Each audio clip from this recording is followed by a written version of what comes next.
Hello everyone. In this lecture we will discuss the notion of equivalence classes, a theory related to equivalence classes, and a partition of a set. Okay, so let's start with the first theorem related to equivalence class. Before getting into this theorem, let us quickly recollect the definition of equivalence class for an equivalence relation tilde.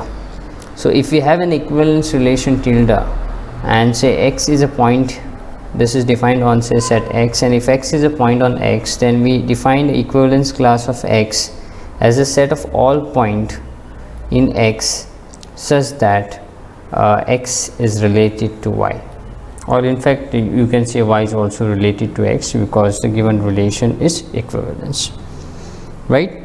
So applying this definition, we are going to prove some theory related to equivalence class, or we are going to prove certain properties of equivalence class and the partition of a set.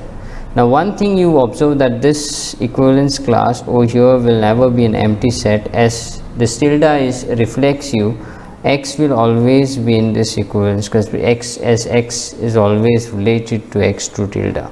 Okay, so let's understand this first property. So if we have x as a non-empty set and tilde is an equivalence relation defined on this x, if y is an element of an equivalence class, then the equivalence class generated by y and the equivalence class generated by x is same. That is, equivalence class of y is same as equivalence class of x. This theorem states that if you take the equivalence class of any element of equivalence class of x is the same, so it generates the same set. Okay, so let's try to prove for this. So what basically first we will write what we mean by saying this is already given. So y belongs to equivalence class of x is given, which means that by the definition of y in equivalence class of x, this means that x is related to y. So this is what is given. We mark this as by this star sign, and we will be using it further to deduce this result. Now we need to show that the equivalence class of x is same as the equivalence class of y. So both these are sets. So how do we show that the two sets are equal? We will first show that this equivalence class of x is a subset of equivalence class of y, and then we will show that the equivalence class of y is a subset of equivalence class of x. So to show that equivalence class of x is same as equivalence class of y, I will take any element first in equivalence class of x, and applying the definition of equivalence class of x, I will show that z also belongs to equivalence class of y. So first of all, you need to always ask the question, when this will be true, when z will be in the equivalence class of y. Okay, so we apply the definition. Equivalence class of y is a set of all elements in x to which y is related to that element, such that y is all those elements such that y is related to those elements. Okay, so in short, if this y is related, if we can prove that this y is related to z, then we are done. Okay, so we will be using this hypothesis as well as we will be using the definition of equivalence class of x.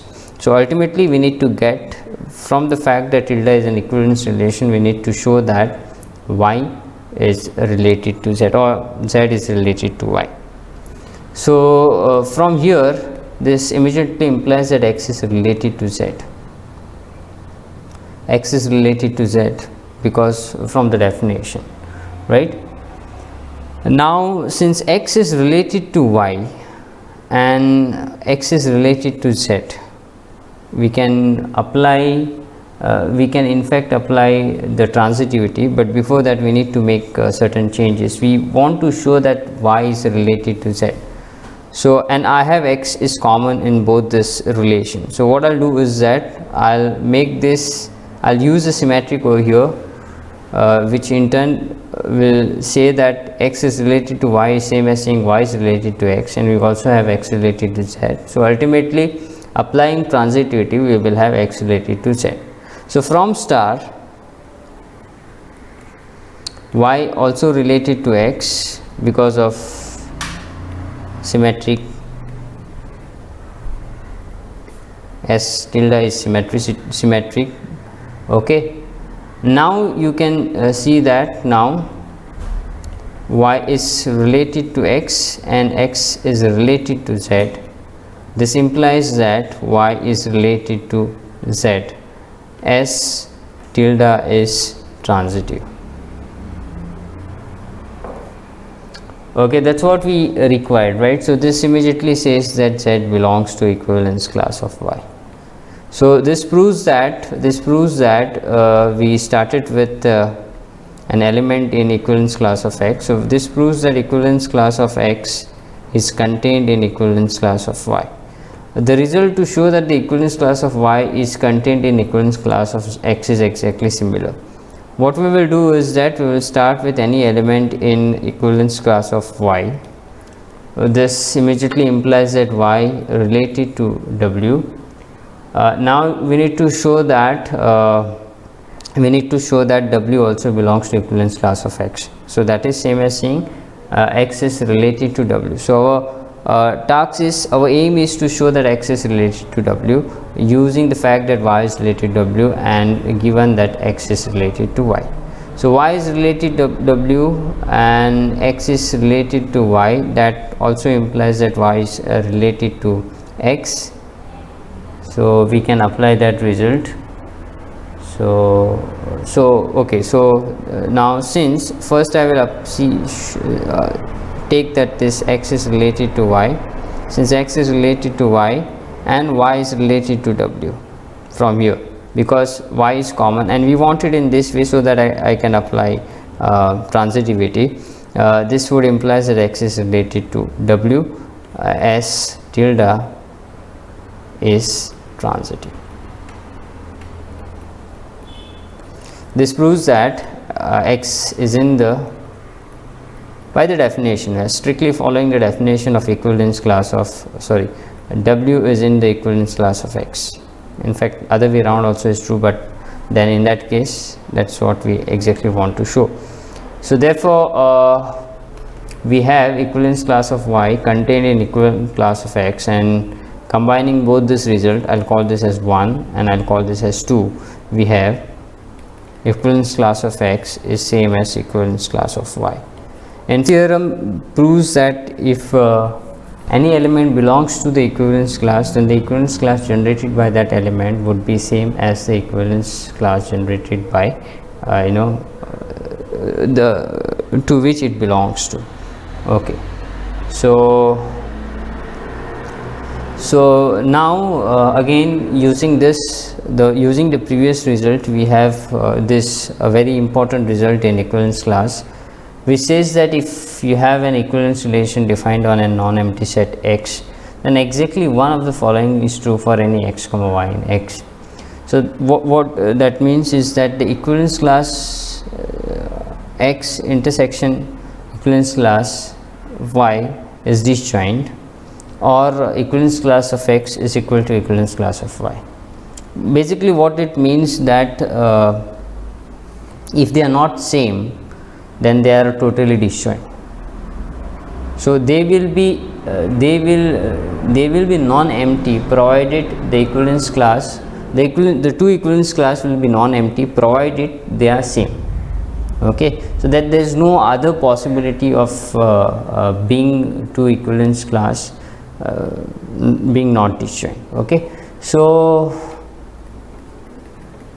exactly one of this is true, that is equivalence class of x intersection equivalence class of y is empty, or equivalence class of x is equal to equivalence class of y. So how do we prove this? We prove this by showing that if one holds, then the second one will not be true, and if the second one is not true, then one has to be the only possibility. So if one holds, that is equivalence class of x intersection equivalence class of y is equal to empty. Now what I need to show is that this equivalence class of x cannot be same as equivalence class of y.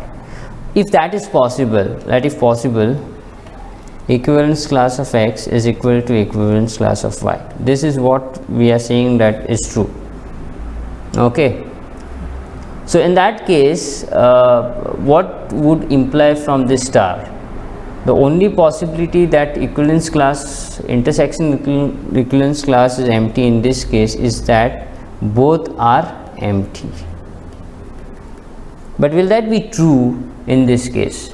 We have seen in the definition of equivalence class that equivalence class of any element will never be an empty set.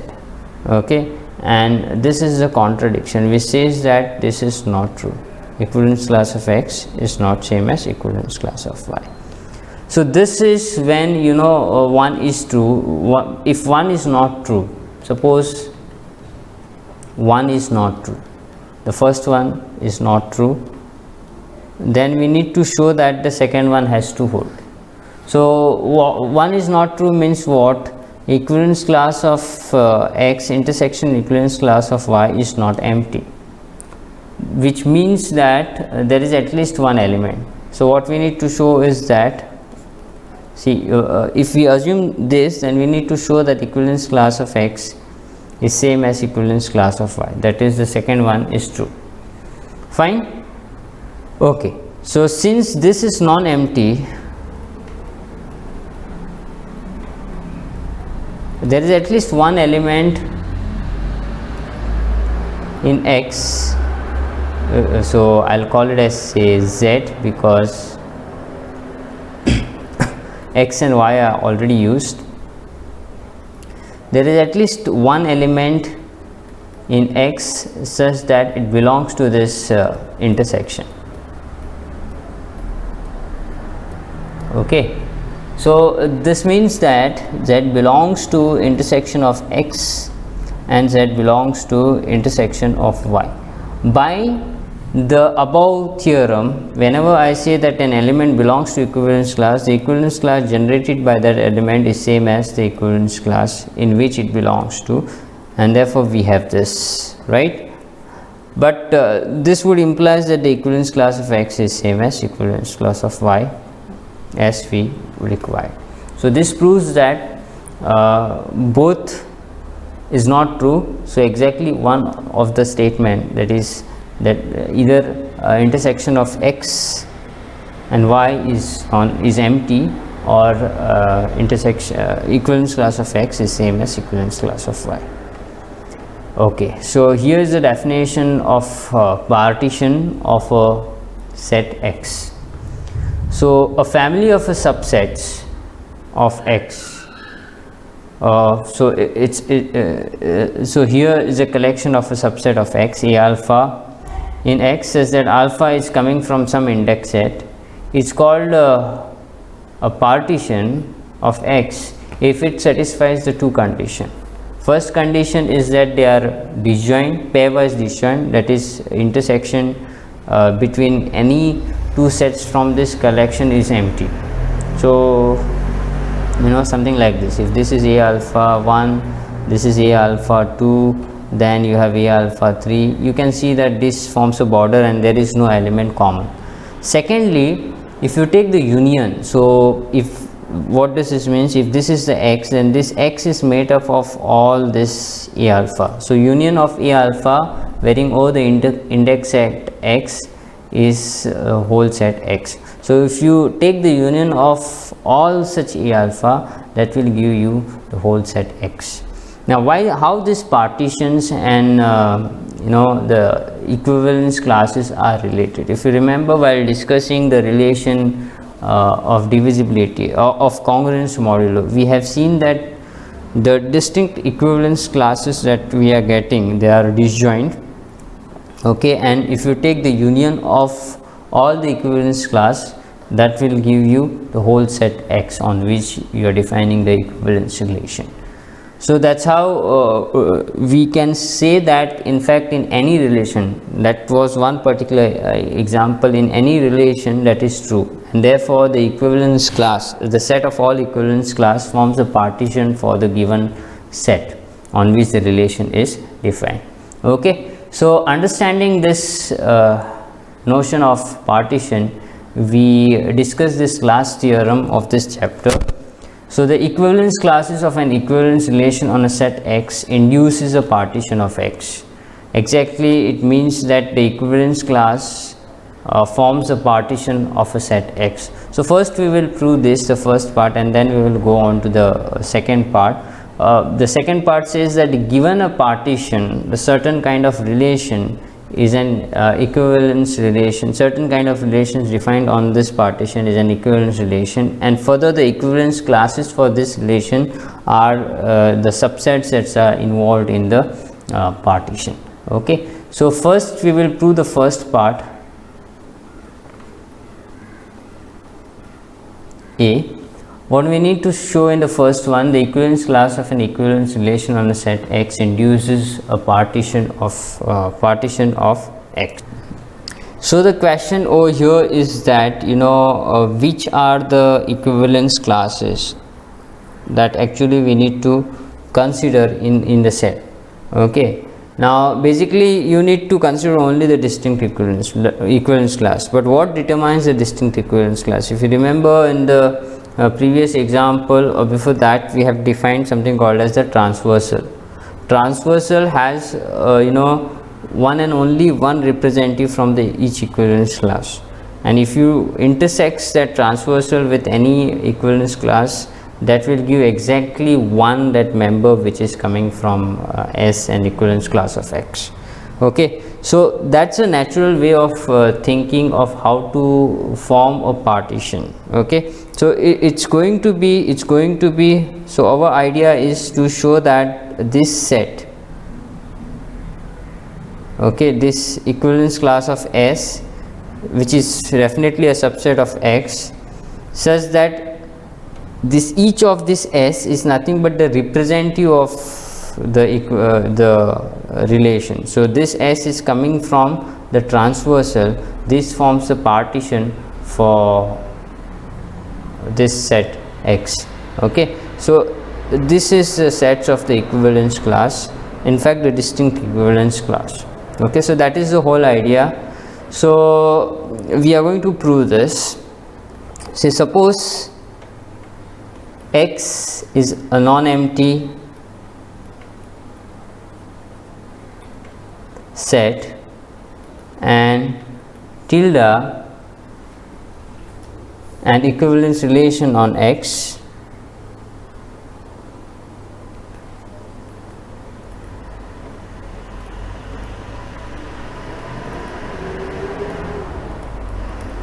okay, let S be the be transversal, because it's not unique, transversal for the relation tilde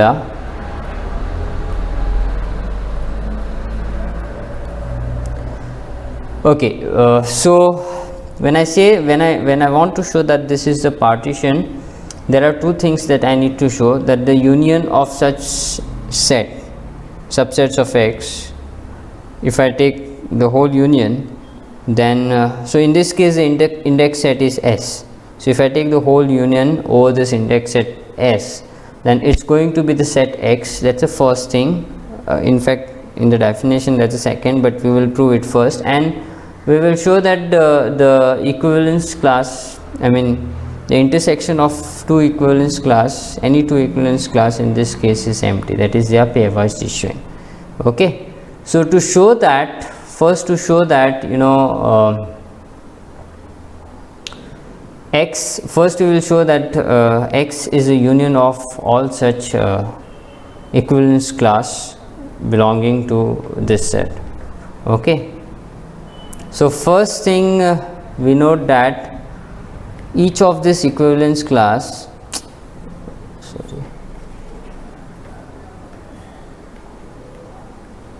is a subset of X, okay, for all S in S, right?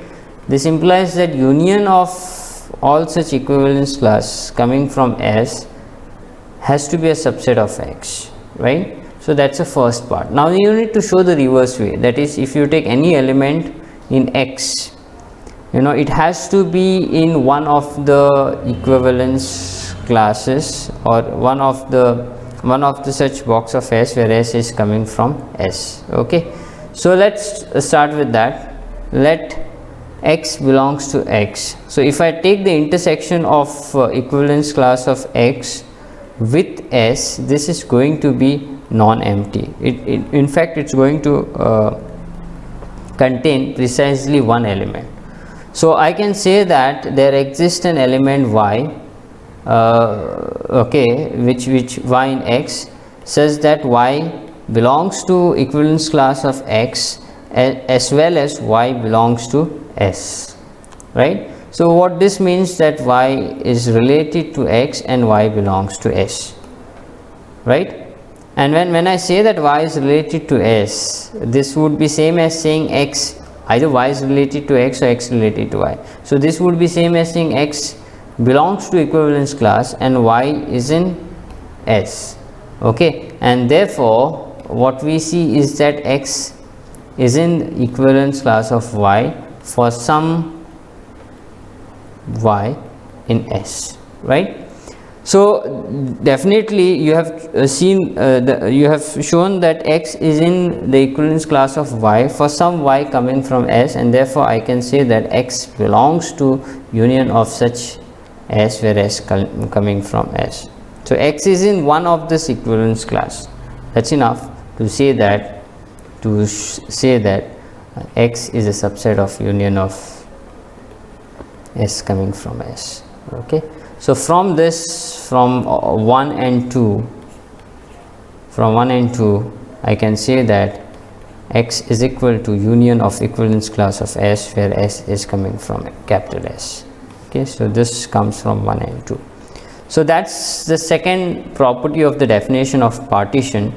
There's one more property which we need to show, that in which we need to show that all such equivalence classes are disjoint. Okay, so if S comma T is in S such that S is not equal to T, then I need to show that equivalence class of S intersect with equivalence class of T is empty. Okay, and this is true from the above theorem. If X is not Y, then exactly one of the statement, that is either equivalence class of X is same as equivalence class of Y, or the intersection is empty. So if S is not equal to T, then definitely equivalence class of S is not same as equivalence class of T. This should imply that equivalence class of T intersect with equivalence class of T has to be empty from the above theorem. Okay, and therefore we have shown that this set of all the equivalence classes, all the distinct equivalence classes of X, since I don't want the repetition, I take this equivalence class coming from the transversal, because that's what gives me the distinct equivalence class, forms the partition of X. So in this way we have seen that the equivalence classes of an equivalence relation on set X induces a partition of X. Next result, given a partition of a set, the relation to be in the same set. So here I'll first define the relation. This is basically, we say that X is related, X and Y coming from X. X is related to Y if and only if X comma Y belongs to A alpha for some alpha coming from this index set. That's a relation. Okay, so you need to show that this is an equivalence relation. Further, the equivalence classes for this relation are the subsets A alpha. So these are the subsets. So let me prove the second part. Proof of B.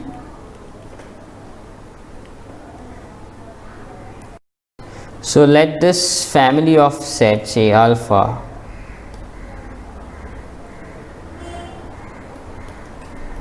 alpha coming from some index set be a partition of X. Okay, now we define to be relation,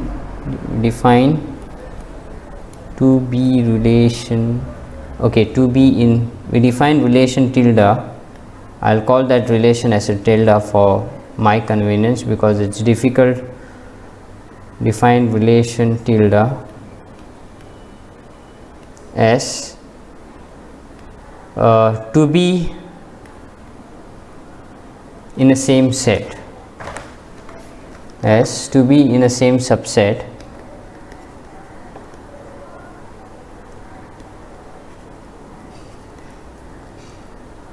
A alpha.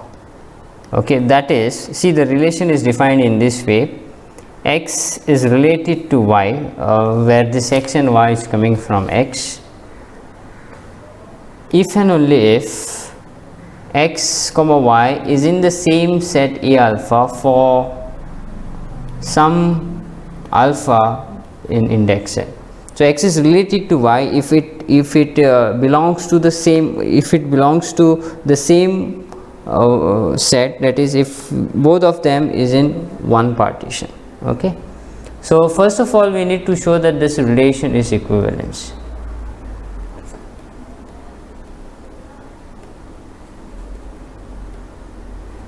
Okay, so we need to show that this tilde is reflexive, that is X comma, if X is in set X, let X is in set X, we need to produce some element in an index set, say alpha in an index set, such that X comma X is in the same set alpha. Then only we can say that X is related to X. It's same as saying X is in A alpha, but that should assure that there is an element in say an index set such that X is in A alpha. Okay. By the way, we know that the sets which we have defined, the subsets of A alpha, they forms a partition. So this X has to be union of those A alpha where alpha belongs to index set. So from here, since X is in the union, X has to be in at least one of this set. So therefore there exists alpha in A such that X belongs to A alpha. Okay, and that's, so therefore I can say that X comma X belongs to A alpha for some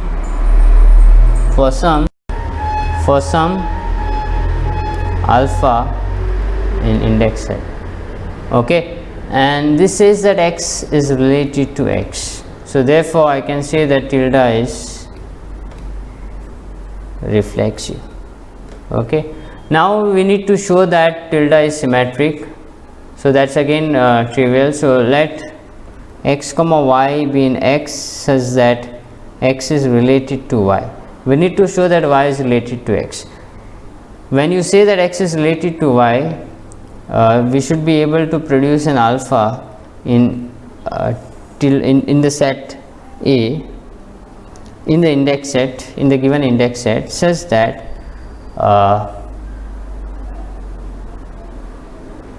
X comma Y belongs to this A alpha, right? If X comma Y belongs to A alpha, that's same as saying that Y comma X also belongs to the same set. Okay, so we have just interchanged the role of X and Y. This says that Y is related to X and therefore tilde is symmetric. Okay, third thing, we need to show that they are transitive. The relation tilde is transitive. So let X comma Y comma Z be in X such that X comma Y, okay, X is related to Y and Y is related to Z.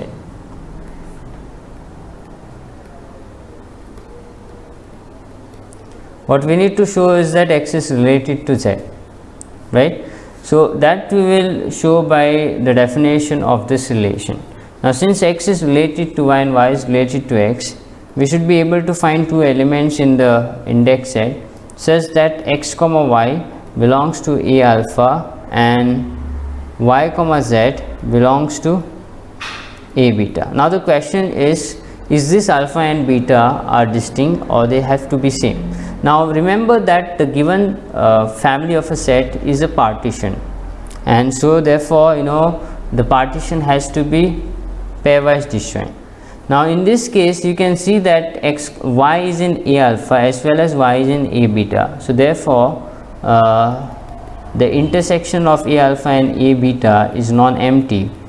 This says that the only two sets whose intersection will be non-empty is that when the sets are same. This says that alpha have to be same as beta. Now why this is true, as y belongs to A alpha and y belongs to A beta, okay, and therefore this implies that alpha is equal to beta, as the collection is the partition, as A alpha belonging to the set A is partition or pairwise disjoint, I can say partition, and that implies that they are pairwise disjoint. Okay, so if alpha is equal to beta, then we say that x, y, z belongs to the same set, that is A alpha, and that's fulfill our requirement. So therefore x comma y comma z belongs to A alpha, which is same as A beta. This says that what we need to show is that x comma z also belongs to A alpha, and therefore I can say that x is related to z. So therefore the relation tilde is transitive, okay, and with this we have shown that the relation tilde is an equivalence relation. Okay, now to prove the further part. So further we need to prove that the equivalence classes for this relation are simply the subsets A alpha from the partitions. So that means we need to show that the equivalence class of any set, any element x in X is going to be some set A alpha. Okay, so let's try to prove that part. So let x belongs to X. Now we are not sure which is that A alpha which will be as same as the equivalence class of this X, but we know that this X is a union of A alpha, where alpha is coming from the index set A, and therefore we should be able to this X has to be in one of the set, one of this A alpha. So therefore there should exist an index set, there should exist an alpha such that x belongs to A alpha. So the idea from here is very much clear. What we need to show is that the equivalence class of this x, as x belongs to this set A alpha, is nothing but A alpha itself. Okay, from the basic definition, from the basic properties of equivalence class, we know that if x belongs to an equivalence class of y, the equivalence class generated by x is same as the equivalence class of y. So if I want to prove that this A alphas forms the equivalence classes for the set X, and if X is in the set A alpha, then the equivalence class generated by X is nothing but this set A alpha. Okay, so how do we show this? We apply the definition. So I'm going to show that this set is same as this set. So let y belongs to equivalence class of X. I am going to show that this y is also in the A alpha. That follows from the definition of equivalence relation that we have. So this implies that x is related to y or y is related to x. If x is related to y, what does that mean? That x comma y is in A alpha. Okay, so if x comma y is in A alpha, what we wanted to show that y is in A alpha, so it is clear from here, and therefore I can say that equivalence class of x is a subset of A alpha.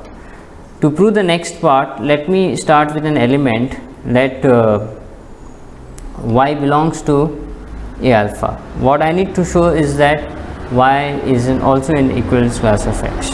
Okay, so if y is in A alpha, also we know that x is in A alpha.